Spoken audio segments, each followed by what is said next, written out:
नमस्कार। रज उपलक्षे रेडियो संपर्कर यह स्वतंत्र कार्यक्रम को स्वागत करुछि।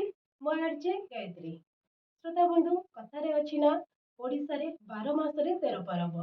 तेबे सेथि मध्यरु हमर रज पर्व हेउछि अन्यतम। रज आसिले चलचंचल होई उठे कुमारी मानक मन।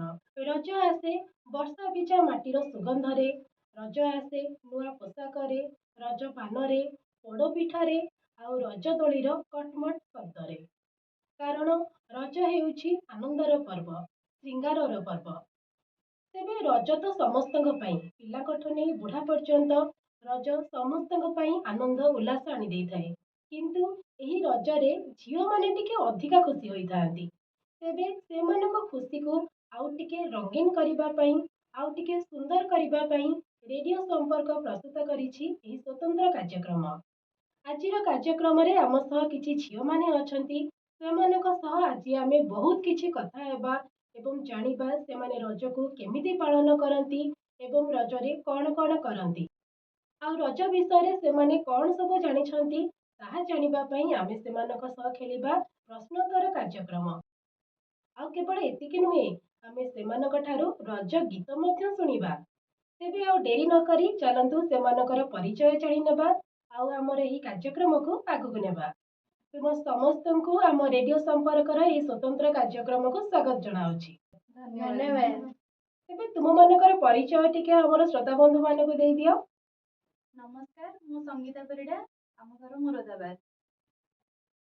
नमस्ते, ମୁଁ ସୁଚିତ୍ରା ପରିଡ଼ା, ମୋ ଘର ମୁରାଦାବାଦ।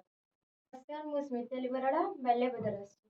नमस्कार, मो ना स्नेहा सहिष्णुता सामल, मु कटिकोटाରୁ। ତେବେ ଆଜି ହେଉଛି ସବୁ ଓଡ଼ିଶାବାସୀଙ୍କର ପ୍ରିୟ ପର୍ବ ରଜ ପର୍ବ। ତେବେ ସମସ୍ତଙ୍କର ତ ପ୍ରିୟ ପର୍ବ, କିନ୍ତୁ ଆମ ଝିଅମାନଙ୍କ ପାଇଁ ଏହା ଟିକେ ସ୍ପେଶାଲ। ତେବେ ସମସ୍ତେ କେତେ ଖୁସି ଅଛ ଏହି ରଜକୁ ନେଇ? ଆମେ ତ ବହୁତ ଖୁସି ଅଛୁ। ଆମେ ବି ବହୁତ ଖୁସି ଅଛୁ। ତେବେ ଏହି ରଜ ପର୍ବରେ ତୁମେମାନେ ସବୁ କଣ କଣ କର, କଣ କରିବାକୁ ଭଲ ପାଅ, ସେ ବିଷୟରେ ଆମେ ଏବେ ଆଲୋଚନା କରିବା। ତେବେ ପ୍ରଥମେ ଆରମ୍ଭ କରିବା ସଙ୍ଗୀତାଙ୍କ ଠାରୁ। ତେବେ ସଙ୍ଗୀତା, ତମକୁ ରଜ କେତେ ଭଲ ଲାଗେ ଏବଂ ତୁମେ ରଜରେ କଣ ସବୁ କର ଟିକେ କହିଲ, ଆମେ ମଧ୍ୟ ଶୁଣିବୁ। ରଜ ପର୍ବ ତ ବହୁତ ଭଲ ଲାଗେ, ହେଲେ ଆମ ପାଇଁ ଟିକେ ସ୍ପେଶାଲ ଥାଏ। ତେଣୁ ଆମେ ନୂଆ ଡ୍ରେସ୍ ପିନ୍ଧୁ, ସବୁ ନୂଆ ପିନ୍ଧୁ, ତାପରେ ବୁଲାବୁଲି କରୁ, ପୋଡ଼ ପିଠା ଖାଉ। ଖାଲି ପୋଡ଼ ପିଠା ନୁହଁ, ବିଭିନ୍ନ ପ୍ରକାର ପିଠା ବି ଘରେ ହୁଏ, ଆମେ ଖାଉ ଆଉ ବୁଲାବୁଲି କରୁ। ଆଉ ଦୋଳି, ମେନ୍ ହେଲା ଦୋଳି ଖେଳୁ ଆଉ ଲୁଡୁ ଖେଳୁ, ଏସବୁ ଆଉ। ତମକୁ ରଜ କେତେ ଭଲ ଲାଗେ? ଆଜ୍ଞା, ବହୁତ ଭଲ ଲାଗେ। ତେବେ ସୁଚିତ୍ରା, ତମକୁ ରଜ କେତେ ଭଲ ଲାଗେ? ତମେ କଣ ସବୁ ରଜରେ କର ଟିକେ କହିଲ। ରଜ ତ ଆମ ଝିଅ ମାନଙ୍କର ପର୍ବ। ଏଇ ସମୟରେ ଆମ ସ୍କୁଲ କଲେଜ ସବୁ କିଛି ଛୁଟି ଥାଏ, ତ ଏଇ ସମୟରେ ବହୁତ ଭଲରେ ଆମେ ମାନେ ଛୁଟିଟାକୁ କଟୁ, ତା ସହିତ ରଜଟାକୁ ବି ବହୁତ ଭଲ ଭାବରେ ଏନ୍ଜୟ କରୁ। ଆଉ ଦୋଳି ଖେଳୁ, ଆଉ ସାଙ୍ଗମାନଙ୍କ ଘରକୁ ସବୁ ଯାଉ। ସାଙ୍ଗମାନଙ୍କ ଘରେ ବି ବହୁତ ପ୍ରକାର ପିଠା କରିଥାନ୍ତି, ତାଙ୍କ ଘରେ ଖାଉ। ଆଉ ସେମାନେ ବି ଆମ ଘରକୁ ଆସନ୍ତି, ମୋ ବୋଉ ବହୁତ ପିଠାପଣା କରିଥାନ୍ତି, ଖାଆନ୍ତି। ଆଉ ଦୋଳି ଖେଳିବା ପାଇଁ ବହୁତ ଜାଗାକୁ ଯାଉ।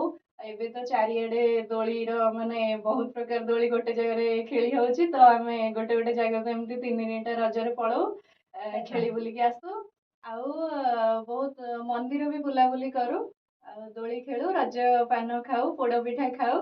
ଟିକେ ପାନଟା ବେଶୀ ଖାଉ, କାହିଁକି ନା ନିହାତି ଆଉ ଭାବରେ। କେବେ ଖାଇବାକୁ ମିଳେନି, ମାନେ ଖାଇବାକୁ ରଜ ପାନଟା ଆଉ କେବେ ମିଳେନି ସୁଯୋଗ, ତ ଅଲଗା ଏଇଥିରେ ଦିନରେ ଖାଇଲେ ବି ତାର ସ୍ୱାଦଟା ସେମିତି ଆଜ୍ଞା ନଥାଏ। ଆଜ୍ଞା। ଆଉ ଏଇଥିରେ ଭଲସେ ପୁରା ସୁଯୋଗ ଉଠେଇ ଦଉ।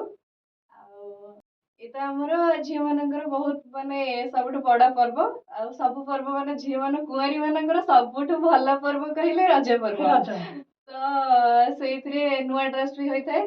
3 ରଜରେ 3ଟା ନୂଆ ଡ୍ରେସ୍ ହେଇଥାଏ। ପୁରା ନୂଆ ଡ୍ରେସ୍ ପିନ୍ଧି ସବୁ ବୁଲାବୁଲି କରୁ ଆଉ ମଜାମସ୍ତି କରୁ ଆଉ।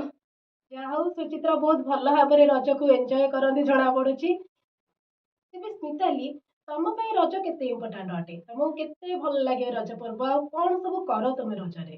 ରଜ ତ ସବୁ ଝିଅ ମାନଙ୍କୁ ଭଲ ଲାଗେ ଏକରେ। ତାପରେ ରଜ ପର୍ବଟା ହଉଛି ଗୋଟେ ଖୁସିର ପର୍ବ। ସେଇ ପର୍ବରେ ପରିବାରରେ ସବୁ ସଦସ୍ୟ ଏକ ହୋଇଥାନ୍ତି।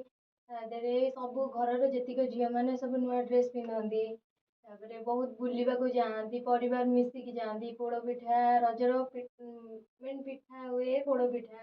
ତା ଦେହରେ ପାନ ବି ଖାଆନ୍ତି। ପୁଅ ପିଲାମାନେ ଖେଳନ୍ତି, ପୁଅ ପିଲାମାନେ କବାଡ଼ି ଖେଳନ୍ତି, ପୁଅ ପିଲାମାନେ ସମସ୍ତେ ମିଶିକି ଲୁଡ଼ୁ ଖେଳନ୍ତି। ତାପରେ ମେନ୍ ଖେଳ ହେଉଛି କି ଦୋଳି ଖେଳ। ତେବେ ତୁମେ ତ କହିଲ ରଜରେ କଣ ସବୁ ହୁଏ, ତେବେ ତୁମକୁ କଣ କରିବାକୁ ଭଲ ଲାଗେ ରଜରେ? ତମେ କେମିତି ରଜକୁ ପାଳନ କର? ମୁଁ ରଜକୁ ବହୁତ ଏନ୍ଜୟ କରେ, କାରଣ ବୁଲିବା ପାଇଁ ଭଲ ଲାଗେ। ବର୍ଷକୁ ଥରେ ହିଁ ରଜ ଆସେ, ତ ବହୁତ ଏନ୍ଜୟ କରିବା ଦରକାର ରଜରେ। ନିହାତି ଭାବରେ। ତେବେ ସ୍ନେହା, ତୁମେ ରଜକୁ କେମିତି ପାଳନ କର? କଣ ସବୁ କର ରଜରେ? କେମିତି ତୁମ ସାଙ୍ଗମାନଙ୍କ ସହ ସମୟ ବିତାଅ?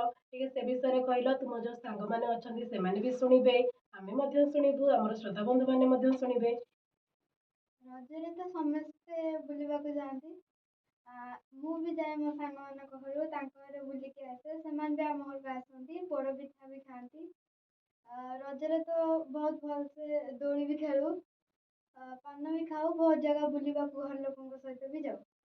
ତେବେ ଏହା ତ ଥିଲା, ଆମେ ଆଲୋଚନା କଲେ କି ତୁମେମାନେ ସବୁ ରଜରେ ଘରେ କଣ କର, କୁଆଡେ ବୁଲିବାକୁ ଯାଅ, କେମିତି କଣ ପାଳନ କର ତୁମ ସାଙ୍ଗସାଥି ମାନଙ୍କ ସହ, ତୁମ ପରିବାର ସହିତ। ତେବେ ରଜ ଦୋଳି ଖେଳିଲା ବେଳେ ରଜ ଗୀତ ଗାଅ କି ନାହିଁ? ହଁ ନିଶ୍ଚୟ। ଦୋଳି ଖେଳିବୁ ଆଉ ରଜ ଗୀତ ଗାଇବୁନି? ଏଇଟା କଣ ହେଇପାରିବ? ତେବେ ନିହାତି ଭାବରେ ଆମର ତ ପିଲାମାନେ ବହୁତ ଏକ୍ସାଇଟେଡ ଅଛନ୍ତି, ଜଣା ପଡୁଛି ସେମାନେ ପୁରା ରଜ ଗୀତ ଗାଇ ଗାଇ ରଜ ଦୋଳି ଖେଳନ୍ତି। ତେବେ ଆଜି ଆମେ ସେଇ ରଜ ଗୀତକୁ ଗାଇବା, କଣ କହୁଛ? ହଁ ହଁ, ନିଶ୍ଚୟ ନିଶ୍ଚୟ ଗାଇବା। ଗାଇବା। ତେବେ ଆରମ୍ଭ କରିବା ରଜ ଗୀତ। ତେବେ ଗୀତ ପ୍ରଥମେ କାହା ପାଖରୁ ଆରମ୍ଭ କରିବା? କିଏ ପ୍ରଥମେ ଗାଇବ? ଅପା ପ୍ରଥମେ ମୁଁ ଗାଉଛି। ଠିକ ଅଛି। बन से डकिला गज, बन से डकिला गज, बरस के थरे आसीछि रज, आसीछि रज लगेनी नुआ सजबाज, बौल लगेनी नुआ सजबाज। ରାତିରୁ ଛାଡ଼ିଲା ଚୋପା, ରାତିରୁ ଛାଡ଼ିଲା ଚୋପା, ପାଦରେ ନାଇଛୁ ସରୁ ଅଳତା, ସରୁ ଅଳତା ଲୋ ମଥାରେ ସିନ୍ଦୁର ଟୋପା, ବଉଲ ଲୋ ମଥାରେ ସିନ୍ଦୁର ଟୋପା। ଉଡ଼ିଲା ସୁଆନା ହାକା, ଉଡ଼ିଲା ସୁଆନା ହାକା, ଦୋଳିଟା କାହିଁକି ଲାଗୁଛି ଏକା, ଲାଗୁଛି ଏକା ଲୋ କାହା ବିନା ଏକା ଏକା, ବଉଳ ଲୋ କାହା ବିନା ଏକା ଏକା। ପାଚିଲା ଭଇଁଚ କୋଳି, ପାଚିଲା ଭଇଁଚ କୋଳି, ବେକରେ ନାଇଛି ଗଜରା ମାଳି, ଗଜରା ମାଳି ଲୋ ଝୁଲା ରଜର ଦୋଳି, ବଉଳ ଲୋ ଝୁଲା ରଜର ଦୋଳି। ପଣସ ପାଚିଲା ବନେ, ପଣସ ପାଚିଲା ବନେ, ବନ ପୋଡ଼ି ଗଲେ ଦୁନିଆ ଜାଣେ, ଦୁନିଆ ଜାଣେ ଲୋ ମନ କଥା କିଏ ଜାଣେ, ବଉଳ ଲୋ ମନ କଥା କିଏ ଜାଣେ।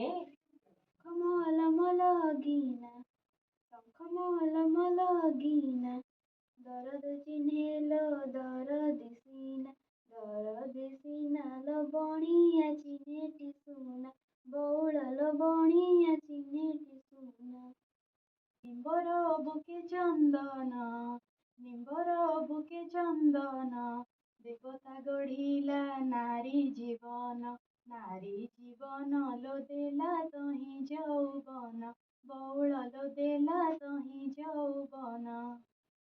ଢମଣା ଛାଡ଼ିଲା କାତି, ଢମଣା ଛାଡ଼ିଲା କାତି, ପୁରୁଷ ସିନା ଲୋ ଭ୍ରମର ଜାତି, ଭ୍ରମର ଜାତି ଲୋ ନୂଆ ଖୋଜୁଥାନ୍ତି ନୀତି, ବଉଳ ଲୋ ନୂଆ ଖୋଜୁଥାନ୍ତି ନୀତି।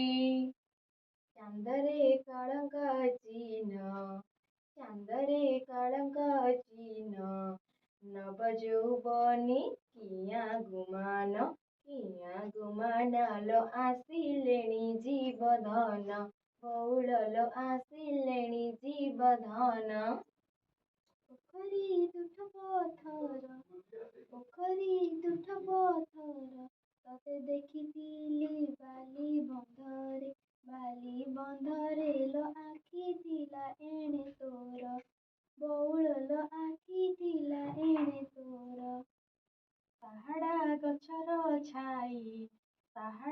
ଗଛର ଛାଇ ସେଦିନ କଥା କି ତୋ ମନେ ନାହିଁ ତୋ ମନେ ନାହିଁ ଲୋ ଏତେ ଆନମନା କାହିଁ ବଉଳର ଏତେ ଆନମନା କାହିଁ ଖୋସାରେ ଖୋସିଲି ଫୁଲ ଖୋସାରେ ଖୋସିଲି ଫୁଲ କେତେ ଦେଖାଉଛୁ ନଖରା ଗେଲ ଲୋ ଭାଙ୍ଗି ଦେବି ତୋର ଗେଲ ବଉଳ ଲୋ ଭାଙ୍ଗି ଦେବି ତୋର ଗେଲ ନଈର ଶୁଖିଲା ବାଲି ନଈର ଶୁଖିଲା ବାଲି କେତେ ଫୁଲି ହେଉ ପୁଚୁକି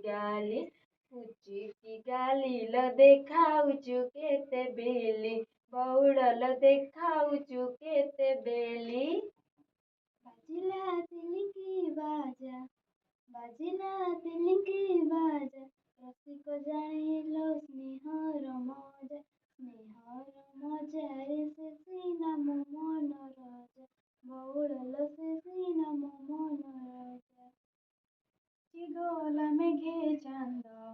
ଲୁଚିଗଲା ମେଘେ ଚାନ୍ଦ ଦୋଳି କଟ କରେ ଶବଦ ଲୋ ବହନ୍ତେ ପବନ ମନ୍ଦ ବଉଳ ଲୋ ବହନ୍ତେ ପବନ ମନ୍ଦ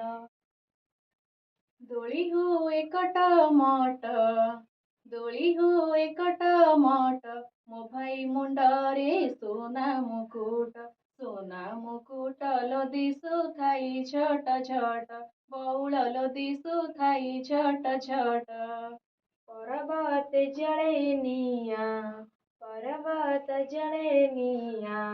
ପହଞ୍ଚାଇ ଦୋଳି ତେଣେ ନ ଚାହାଁ ଲୋ ପୁଣି ହେବ ବାଣ୍ଡା ବଉଳ ଲୋ ପୁଣି ହେବ ବାଣ୍ଡା ଉତୁରି ପଡ଼ିଲା ଦୁଧ ଉଙ୍କି ମାରି ଅନାଉଥାଏ ଲୋ ନନ୍ଦର ଉଦିଆ ଚାନ୍ଦ ବଉଳଲ ନନ୍ଦର ଉଦିଆ ଚାନ୍ଦ ବନସ୍ତେ ଡାକିଲା ଗଜ ବରଷକେ ଥରେ ଆସିଛି ରଜ ଲୋ ଘେନି ନୂଆ ସଜବାଜ ବଉଳ ଲୋ ଘେନି ନୂଆ ସଜବାଜ ତେବେ ଶ୍ରୋତା ବନ୍ଧୁ ଜାଣିକି ବହୁତ ଖୁସି ଲାଗିଲା କି ଆମର ଝିଅମାନେ କେତେ ଭଲ ଭାବରେ ରଜ ଦୋଳି ଗୀତକୁ ଗାଇଲେ।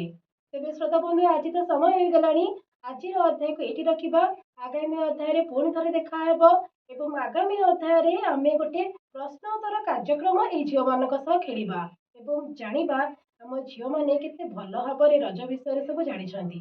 ତେବେ ସେ ପର୍ଯ୍ୟନ୍ତ ବିଦାୟ ଦିଅନ୍ତୁ ରହୁଛି।